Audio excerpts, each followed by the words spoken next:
Mas você já viu algum professor chegando para dar aula de Lamborghini? Não. Pois é. Meu pai trabalhou na prefeitura da cidade onde eu nasci, em João Monlevade, por 20 anos. Onde é? No Rio? Não, em Minas Gerais. Como chama? João Monlevade. Duvido você conseguir pronunciar corretamente. João primeiro. Monlevade? Não é? Foi meio que um sotaque aí. Mas como que é? João Monlevade. Monlevade. Isso, João É Monlevade. perto de... É perto de Itabira, Ipatinga, umas cidades ali no interior de Minas. Cidade pequena. A 2 horas de Belo Horizonte. Ah, tá. Tá? Pertinho. 2 horas. E aí, bom, a minha mãe sempre teve uma loja de confecção, roupas, calçados, e tudo que os dois faziam era meramente para pagar as contas em casa, sabe? Meu pai era sempre muito aficionado com estudos, porque ele percebeu que, cara, ele era, segundo ele, o garoto mais inteligente da sala, de matemática. E aí o pai dele, no momento que viu que ele podia conseguir carregar peso, tirou ele da escola para ele poder trabalhar numa olaria de tijolos. Então ele vivia a vida carregando tijolos. Meu pai também já teve uma bicicletaria, foi mecânico de bicicleta. Então assim, nasci em João Monlevade, uma cidade bem pequena no interior de Minas. Ali eu fui muito influenciado não só pelos meus pais, mas pelos meus amigos também a seguir aquele caminho mais tradicional de estudo, etc. Pelo qual não tenho nada contra. Eu só observei na época que, o assunto que eu quero estudar, eu não vi nenhum professor numa faculdade que tenha literalmente o know-how absoluto para me ensinar aquela matéria. Como ficar rico. Não que isso seja um amuleto para o sucesso, mas você já viu algum professor chegando para dar aula de Lamborghini? Não. Pois é, não que seja um amuleto para o sucesso, não que bens materiais sejam isso, mas é porque já nessa época eu observava que o cara que era dono do supermercado do lado da escola, por exemplo, ou outro empresário que não tinha terminado os estudos de forma completa, era milionário, sabe? Tinha uma rede de lojas, etc. Eu ficava pensando, cara, o que esses caras sabem que eu não sei? Será que esse é o caminho que eu quero seguir? Bem na minha adolescência eu era fascinado com jogos, jogava muito, cara. Mas não era um problema pra você o lance de grana? Vocês não passavam dificuldades? Não, dificuldade assim, não. Eu só não podia comprar aquilo que eu queria. Exato. Os meus pais sempre colocaram comida na mesa, tudo, sempre foram muito, deram educação muito boa. Não tenho nada a reclamar. Meu pai, pra mim, um herói. Ele cumpriu com cada uma das obrigações que um homem tem que cumprir para sustentar uma família. Ele trabalhava de domingo a domingo e não tinha férias. Trabalhando na prefeitura, inclusive, ele trabalhou por 20 anos com caminhão de lixo. Caramba.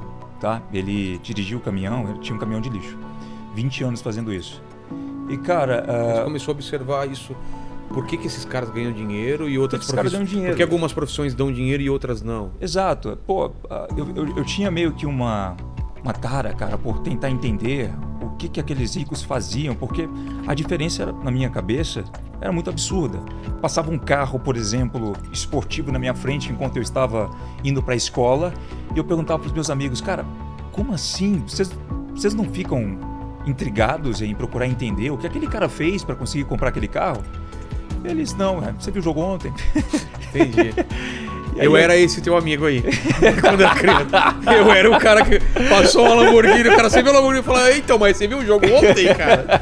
E inclusive eu vi, né? Infelizmente, eu tava lá no estádio e o Corinthians perdeu. Mas daí eu comecei a pesquisar coisa e tal. Eu gostava muito de jogos nessa época. E eu ficava pedindo pro meu pai e minha mãe uma placa de vídeo pra eu conseguir rodar os jogos no computador ali. Pra quem sabe que não é, a placa de vídeo é uma peça ali que você tem que ter pra aumentar a computação gráfica. E uma placa boa é cara, né? É, cara. Crysis na época, né? Um jogo que saiu aí e tal. Eu era dessa época aí. Mas você era de brincar na rua também? Cara, muito pouco. Não, mesmo? Nunca brinquei na rua. Ficava mais em mesmo? casa. Era o Weirdo, aquele cara mais estranho, Sei, sabe? sei. É mesmo? É. A galera não... E tímido também ou não? Já era tímido. É. Era tímido. Na verdade, não tímido para as coisas que eu gostava de falar. Se a gente entrasse num assunto aqui como estamos falando agora... Mas você apresentava o trabalho na frente sem problema? Apresentava sem problema. Cara, eu era o garoto mais popular da escola. É? Era.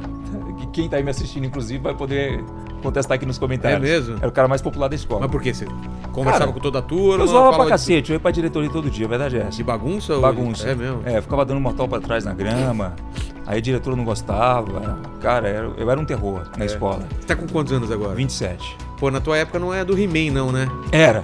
Porque ele é o Prince Adam, né? Total. Não é total, cara? Muito, Tô esperando no final ele falar, então, amiguinhos, hoje vocês aprenderam? Então, Como é que é? Cara mais velho de tão hoje- ligado, né? Como que é no episódio? No episódio de hoje, vocês aprenderam com Vilela o que é quilometragem de mulher. Para! Exato, cara. E você assistia desenho também? Assistia televisão? Assistia televisão, assistia alguns desenhos. Você era com game? Era com game, e aí, como eu não tinha toda vez o sim do meu pai e da minha mãe para comprar as coisas que eu queria, porque eu era um garoto muito pidão. A verdade é essa. E quanto mais pidão... Teus pais falavam assim, na volta a gente compra também? Não, meu pai falava, pô, vai trabalhar, moleque. Direto, né? Trabalha e compra, cara. E daí eu resolvi abrir meu primeiro negócio de jogos. Como que era o esquema? Então, comprava? eu dava manutenção em videogames. De Xbox 360, Tá. PlayStation 3, PlayStation 2. Começou a aprender essa parada. Comecei a aprender em fórum russo, como que eu abria os videogames e dava Sério? manutenção, trocava lá o laser, etc. E isso para os meus amigos da escola, formatava computadores, instalava jogos nos computadores deles.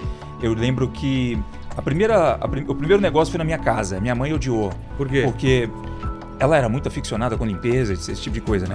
E pegou um canto E lá. aí eu peguei um canto lá no meu quarto, eu fazia as pessoas subirem uma escada para poder eu ter ali na minha janela como se fosse a bancada da minha loja. Sabe? As pessoas iam lá e pediam as Sei. coisas e tal.